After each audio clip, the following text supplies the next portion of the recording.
आज हम पढ़ेंगे संख्या पद्धति। मैथ्स का चैप्टर है, एक है संख्या पद्धति। इसमें पढ़ते जाएंगे हम लोग। क्या पढ़ेंगे आज हम? पहला लिखते हैं प्राकृतिक संख्याएं।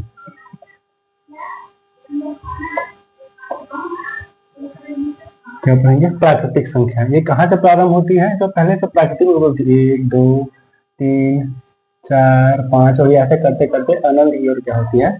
बढ़ती है। ये क्या हमारी प्राकृतिक संख्या, ठीक है। दूसरा है, ये सब संख्या पद्धति का चैप्टर है, ठीक है। पहला हो गया प्राकृतिक संख्या है। दूसरा पढ़ेंगे हम लोग पूर्ण संख्या। क्या पढ़ेंगे? पूर्ण संख्या। एकदम बेसिक से जाएंगे हम लोग, कोई हड़बड़ी नहीं करेंगे, एकदम बेसिक से धीरे धीरे क्या करेंगे, आगे बढ़ते जाएंगे। आप क्लास में बने रहिएगा। पूर्ण संख्या, तो पूर्ण संख्या कहाँ से प्रारंभ होती है हमारी? तो 0 से। 0 1 2 3 4 5 ये ऐसे आगे बढ़ते बढ़ते वहां जाएगी, अनंत तक जाएगी, ठीक है। तो प्राकृतिक संख्या हमारी कहाँ से स्टार्ट होती है? 1 से स्टार्ट होती है, ठीक है। और हमारी पूर्ण संख्या कहाँ से स्टार्ट होती है? 0 से स्टार्ट होती है। तीसरा जाएंगे हम लोग पूर्णांक संख्या। क्या जाएंगे? पूर्णांक संख्या। तो पूर्णांक संख्या में क्या आएगा? इसमें प्लस भी आएगा, आपका माइनस भी आएगा। जैसे देख लेते हैं जैसे कि -4 कर लीजिए, -3 कर लीजिए, -2 -1 और इसमें 0 भी आएगा, ठीक है। 1 2 3 ऐसे ये भी क्या आगे बढ़ते बढ़ते अनंत की ओर चला जाएगा। तो यहाँ देखने वाली बात यह है कि प्राकृतिक संख्या हमारी कहाँ से प्रारंभ होती है? 1 से प्रारंभ होती है। पूर्ण संख्या, संख्याओं को पूर्ण किसने किया? 0 ने किया। तो पूर्ण संख्या कहाँ से प्रारंभ होती है? हमारी 0 से होती है। तो 0 1 2 3 4 5 6 ये भी अनंत की ओर जाती है, बढ़ जाती है। तीसरा आते हैं पूर्णांक संख्या। ये कहाँ से प्रारंभ होती है? ये तो अनंत है, इसमें माइनस वाली भी संख्या आएंगी और 0 भी आएगा और प्लस वाली संख्या भी क्या आएगा? इसमें आएगा, ठीक है। ये हो गया। अब हम पढ़ते हैं सम संख्या।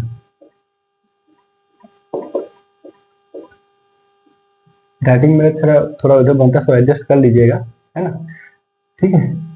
तो सम संख्या आएंगी। तो सम संख्या कहाँ से प्रारंभ होगी हमारी? 2 4 6 8 10 ये देखिए भी आगे बढ़ते जाते हैं। आप इसमें ध्यान देंगे, ये सब 2 का क्या है? गुणज है। क्या है? 2 का गुणज। देखिए 2 कम 2 है कि नहीं है? ये अपना क्या है हमारा? ये हो जाएगा 2 दूनी 4। ये क्या है हमारा?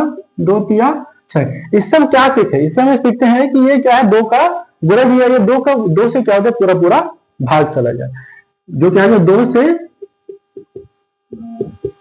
पूर्णतः क्या हो जाए? विभाजित हो जाए। क्या हो जाए? विभाजित हो जाए। अगर हम इसे गणित रूप में दिखाएं तो क्या दिखाएंगे? ये क्या है? 2n का क्या है? गुणज है। क्या है? 2 का गुणज है हमारा। यहाँ क्या लिखेंगे? यहाँ हमारा n क्या है? इंटीजर है। क्या है? इंटीजर, संख्या है। देखो क्या करेंगे? पूर्ण संख्या। क्या बोलेंगे? हमारा n क्या है? एक पूर्ण संख्या है। अच्छा, अब जरूरी है कि इसमें प्लस आए, इसमें माइनस भी तो आ सकता है। इसमें क्या हो सकता है? हमारा माइनस भी तो आ सकता है। जैसे -10 है तो क्या इसमें हमारा ये नहीं आएगा? -10 नहीं आएगा, -2 नहीं आएगा, क्योंकि ये क्या है? हमारा सम संख्या। इसमें क्या लिखा है? पूर्ण। n क्या हमारा? पूर्ण संख्या, ठीक है। 2 का गुणज हो गया। अब आते हैं 5 में क्या पढ़ेंगे? विषम संख्या। क्या पढ़ेंगे हम लोग? विषम संख्या। अच्छा, इसको हिंदी में बोलोगे तो हो जाएगा। सम में आ जाएगा आपका इवन संख्या। क्या बोलेंगे इसे? Even number. इसे क्या बोल देंगे? ऑड नंबर, ठीक है। विषम संख्या। अब विषम संख्या आते हैं तो विषम संख्या कहां से प्रारंभ होती है? ये विषम संख्या इसको बोलेंगे 1 3 5 7 9 ये क्या होगा? ऐसे बढ़ते हुए जाएगा। क्या होगा? ऐसे बढ़ते हुए जाएगा। ऐसे क्या बोल सकते हैं इसको हम लोग? जो 2 से भाग नहीं जाता, जो 2 से पूर्णतः विभाजित नहीं होता। हम बेसिक से जाएंगे, धीरे धीरे जाएंगे। बाद में आपको इससे क्वेश्चन हल करना भी हम लोग क्या करेंगे? आपको सिखाएंगे, ठीक है। जो 2 से पूर्णतः विभाजित नहीं होता। जैसे मान लीजिए 3 देख लीजिए, है ना। क्या देख लीजिए? 3 को भाग दीजिए, 2 1 कम 2। इसमें क्या हो जा रहा है? 1 क्या हो जा रहा है? शेषफल क्या हो जा रहा है? बच जा रहा है। क्या हो जा रहा है? बच जा रहा है, ठीक है। अच्छा, ऐसे देख लीजिए, समझ में नहीं आता है तो 2 1 कम 2। इसमें क्या बच गया? 1 बच गया। 2 1 कम 2 और 3 में 2 गया तो कितना बच गया? 1 शेषफल बच गया। अर्थात ये 2 का गुणज में 1 जोड़ने के बराबर हो जाएगा। जैसे गणितीय रूप में लिखेंगे, गणित में क्या लिखेंगे इसको? 2n + 1। जहां आपका फिर वही क्या लिखेंगे, n क्या है हमारा, इंटीजर है, क्या है, इंटीजर है, क्या है, पूर्ण संख्या है, n के हमारा पूर्ण संख्या। जैसे n की जगह हम क्या लिखें, एक लिखें, एक लिखें, यदि n की जगह हम बराबर हम एक करते हैं तो क्या हो जाएगा, 2 गुणित 1, n की जगह हम क्या लिखें, एक लिखें, प्लस 1, तो क्या हो जाएगा, 2 1 कम 2 और प्लस 1 कितना आ गया, 3, तो 3 क्या है हमारा, विषम संख्या, क्या है हमारा, विषम संख्या। समझ में आया आपको, तो 3 क्या है हमारा, विषम संख्या है। इसी पर हम आगे बढ़ते हैं। अच्छा, तो यहाँ पे बहुत लोग मुझे पूछेंगे सर ये जीरो किस में आएगा, ये जीरो किस में आएगा, जीरो सम है, जीरो सम है या विषम संख्या है, जीरो क्या है आपका, सम संख्या है, यह क्या है हमारा, विषम संख्या। ठीक है, यदि देखिए हम 2 के आगे में, यदि 2 के आगे हम क्या लगा दें, जीरो लगा दें, कब बोलोगे तो सम संख्या है, 20 हो गया। अच्छा, तो ये परिभाषा देखिए, इसमें क्या लिखा है, जो 2 से पूर्णतः विभाजित हो जाए। अच्छा, जीरो को 2 से भाग दो तो जीरो आएगा, 2 शून्य शून्य, तो 2 शून्य शून्य, तो शून्य आए कि नहीं, विभाज हो गया, पूरा विभाजित हो गया हमारा, तो ये क्या है हमारा, क्या सम संख्या, जीरो क्या है हमारा, सम संख्या। क्योंकि 2 को जीरो से भाग दो तो एक शेषफल नहीं बचेगा, इसमें देखिए हम जो 2 से पूर्णतः विभाजित नहीं, वो क्या है हमारा, विषम संख्या। तो 2 क्या है, एक हमारा नहीं, जीरो क्या है हमारा, एक सम संख्या है, जीरो क्या है हमारा, शून्य, एक क्या है, शून्य, शून्य एक सम संख्या है। तो शून्य क्या है हमारा, एक सम संख्या। एक बार इसको एक बार देख लेते हैं, फिर इसको मिटा दूंगा मैं। प्राकृतिक संख्या कहां से प्रारंभ होती है, 1 से स्टार्ट होती है। पूर्ण संख्या कहां से प्रारंभ होती है, 0 से प्रारंभ होती है। पूर्णांक में आपका 1 0 और प्लस वाली संख्या भी आएंगी और माइनस वाली संख्या भी आपकी इसमें आएंगी, पूर्णांक संख्या में आ जाएगी। सम संख्या क्या है, जो 2 से पूर्णतः विभाजित हो जाए, जिसके शेष फल में क्या बचे, शून्य बचे, जो पूर्णतः विभाजित हो जाए, जैसे कि 2 4 6 8 10 0। ठीक है। विषम संख्या जो 1 3 5 7 8 9 9 9 1 3 5 7 9 ऐसे, ये सब हमारी क्या है, विषम संख्या है। जिसको 2 से भाग देंगे तो उसमें क्या शेषफल, एक शेषफल बच जाता है, एक शेषफल क्या रहता है, बच जाता है। इसमें समझने की बात है कि तो जीरो क्या है, तो जीरो क्या है हमारी एक सम संख्या है। समझ में आ गया। ठीक है, इसको मिटा देते हैं।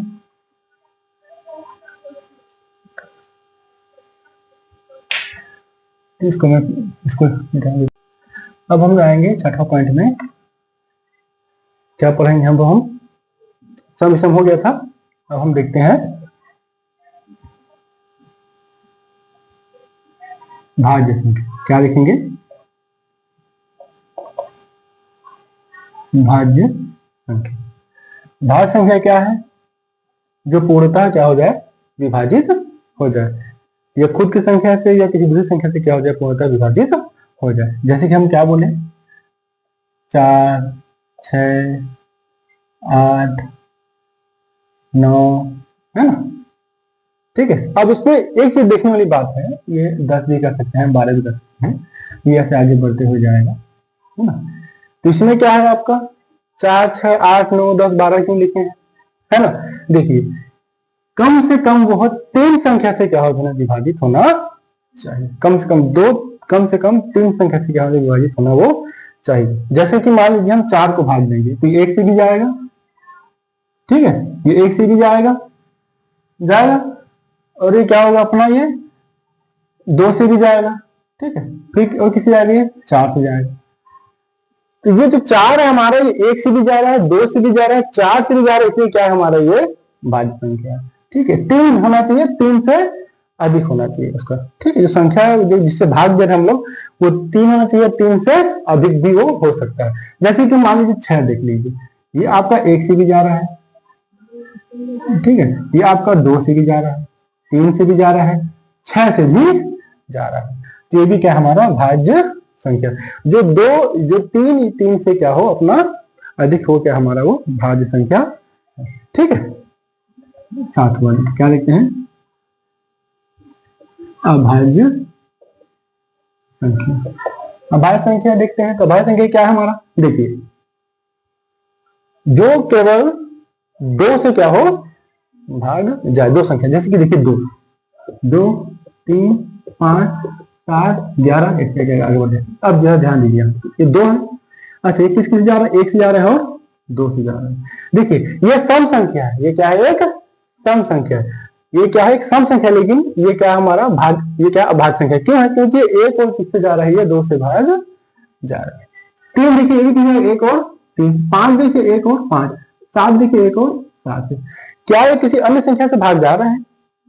नहीं जा रहा है, तो इसलिए क्या है हमारा ये अभाज्य संख्या। लेकिन बाकी जो ये सब चीज क्या है, तो सबसे छोटी भाज्य संख्या क्या बोलेंगे आपको अपन लोग? हो गया ना। तो सबसे छोटी हमारी भाज्य संख्या क्या है? सबसे छोटी भाज्य संख्या 4।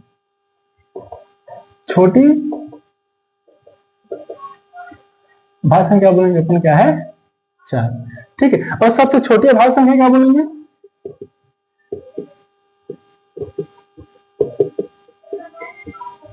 क्या बोलेंगे अपन लोग?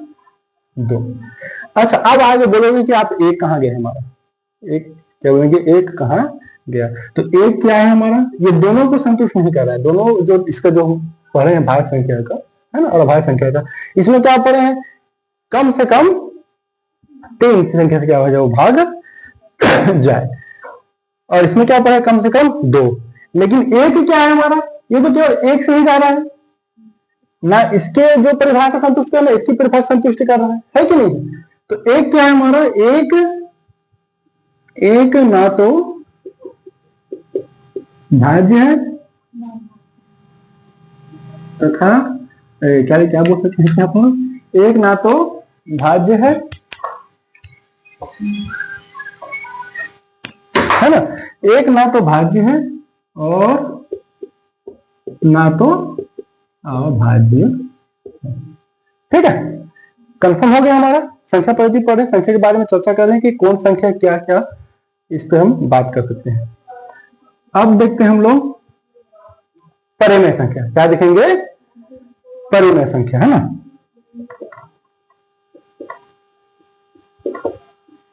परिमेय संख्या, तो परिमेय संख्या क्या है? ये एक भिन्न है। ये क्या है? एक भिन्न है। ये क्या है? एक भिन्न है। अच्छा, भिन्न है मतलब भिन्न, जिसमें क्या होगा हमारा? एक हर अंश होगा और एक क्या होगा? हर। इसको क्या बोलते हैं हम लोग? इसे क्या बोलते हैं? हर। ठीक है। और जो हमारा हर है, और जो हमारा हर है नॉट इक्वल टू 0। हर हमारे का 0 नहीं हो सकता। या ऐसे लिख सकते हैं इसको, Q is not equal to 0। Q is not equal to 0, तब ये क्या हमारा एक परिमेय संख्या है। एग्जाम्पल ले लेते हैं। क्या क्या आएगा इस परिमेय संख्या में, है ना? 5 लिख सकते हैं, -5 भी लिख सकते हैं, प्लस माइनस दोनों आएगा, है ना। 3/11 आ जाएगा, है ना। 3/5 लिख सकते हैं। तो ये क्या है? हमारा एक परिमेय संख्या है। ठीक है। अब आगे जाते हैं हम लोग अपरिमेय संख्या।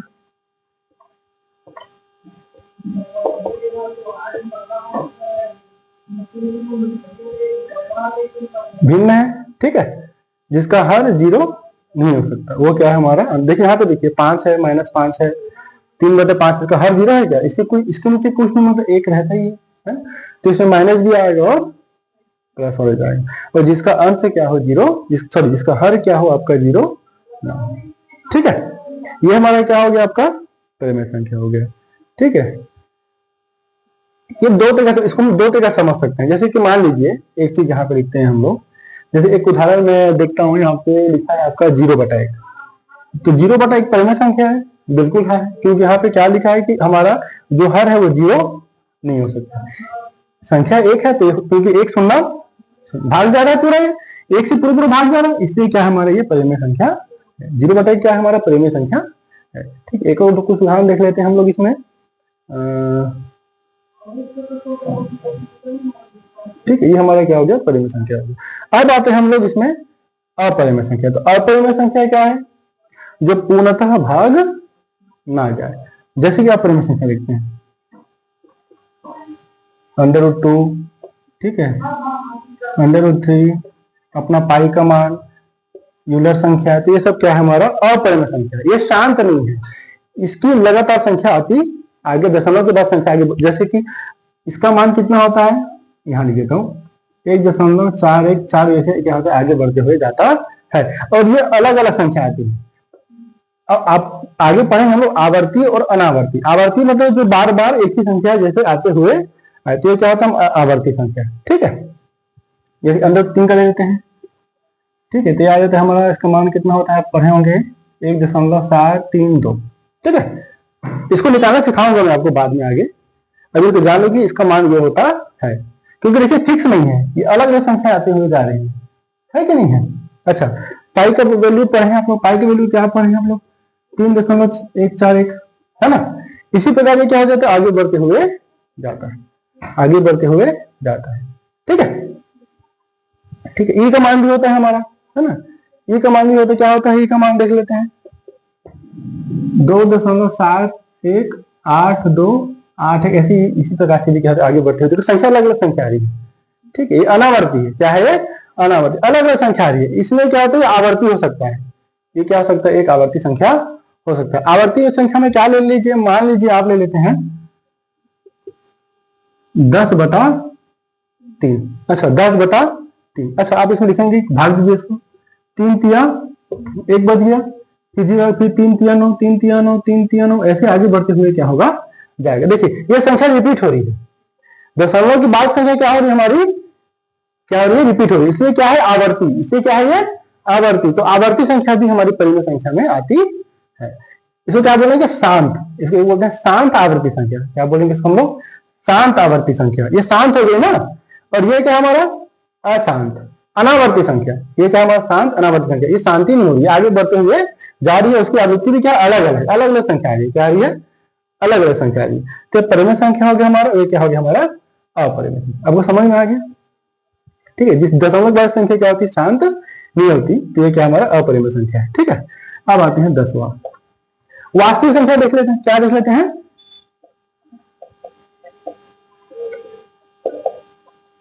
वास्तविक संख्या। तो वास्तविक संख्या क्या है, परिमेय और अपरिमेय मिलकर ही क्या बनता है हमारा वास्तविक संख्या। जैसे कि लिख लीजिए, परिमेय प्लस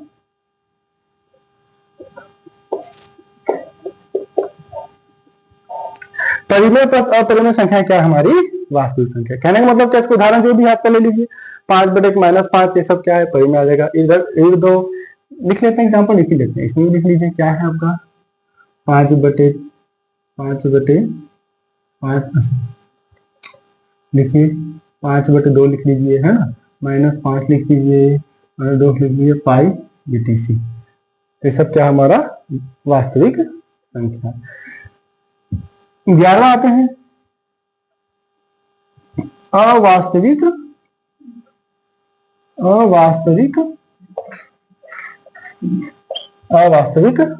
संख्या। अवास्तविक संख्या क्या है, जो परिमेय संख्या नहीं है, सीधा बोल सकते जो वास्तविक संख्या नहीं है, तो अवास्तविक संख्या। अच्छा, इसमें एक चीज पढ़ेंगे हम लोग, संख्या रेखा पर। आप संख्या रेखा पढ़े, मैं तो बताता हूँ। संख्या रेखा क्या, यहाँ पर देखते हैं, ये एक संख्या रेखा होता है, इसमें 0 होता है, माइनस यहाँ प्लस में आता है, ये प्लस वाला कीजिए आपका 1 2 3, ये संख्या रेखा। इसको क्या बोलते हैं हम लोग, इसको आप 6वीं 7वीं में पढ़े होंगे, संख्या रेखा। यहाँ पे माइनस वाला सीरीज आता है, ये ऐसे आगे बढ़ते हुए जाता है। परिमेय संख्या और अपरिमेय संख्या को क्या कर सकते हैं, संख्या रेखा पर दर्शा सकते हैं, इस रेखा पर दर्शा सकते हैं। जैसे कि मान लीजिए मैंने बोला यहाँ पे 5 लिखे हो, क्या लिखे हो 5, तो 4 के बाद यहाँ 5 है ना, तो 0 को यहाँ दर्शा सकते हैं, संख्या रेखा पर है। -5 बोलेंगे तो -5 इधर है। ठीक है, वैसे ही हमारे ये रीढ़ के साथ 2, सॉरी अपरिमेय संख्या √2 है ना, क्या है √2। तो इसको भी हम क्या कर सकते हैं, संख्या रेखा पर दर्शा सकते हैं, बीच में कहीं पे ये आएगा। लेकिन जो अवास्तविक संख्या है, इसको हम संख्या रेखा पर नहीं दर्शा सकते, संख्या रेखा पर नहीं दर्शा सकते, अवास्तविक संख्या। इसमें क्या क्या आएगा, जैसे कि मान लीजिए ये -1 है ना, क्या आएगा -1, √-2, या i से दर्शाते हैं इसको, या ऐसे बोल दे 3i बोल दें, है ना, क्या बोल दें 3i बोल दें, ऐसे भी बोल सकते हैं 3 + 4i कर लीजिए। ये भी क्या है हमारा, ये i हमारे क्या है, अवास्तविक काल्पनिक इमेजिनरी संख्या। ठीक है, इसलिए i से दिखाते हैं इसको, है ना, काल्पनिक इमेजिनरी संख्या, अवास्तविक संख्या है ये। ठीक है, ये बड़े बड़े वैज्ञानिक लोग गलती संख्या को पूर्ण करने के लिए इसको क्या करते हैं यूज करते हैं। ठीक है, तो ये हो गया हमारा अवास्तविक संख्या। ठीक है, ये सब संख्या पद्धति में पढ़े आज हम। इसके बाद हम आगे बढ़ते जाएंगे, आपको जोड़ना घटाना भी सिखाया जाएगा कि कैसे जोड़ते हैं कैसे घटाते हैं, बेसिक से जाएंगे एकदम।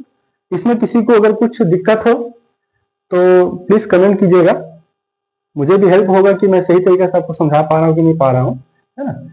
तो बिल्कुल हेल्प कीजिएगा, मेरा भी बताइएगा कि इस प्रकार से हम इसमें और चर्चा करेंगे। अगर आपको समझ में नहीं आएगा तो इसमें कंफ्यूजन होने पर कमेंट कीजिएगा। Thank you.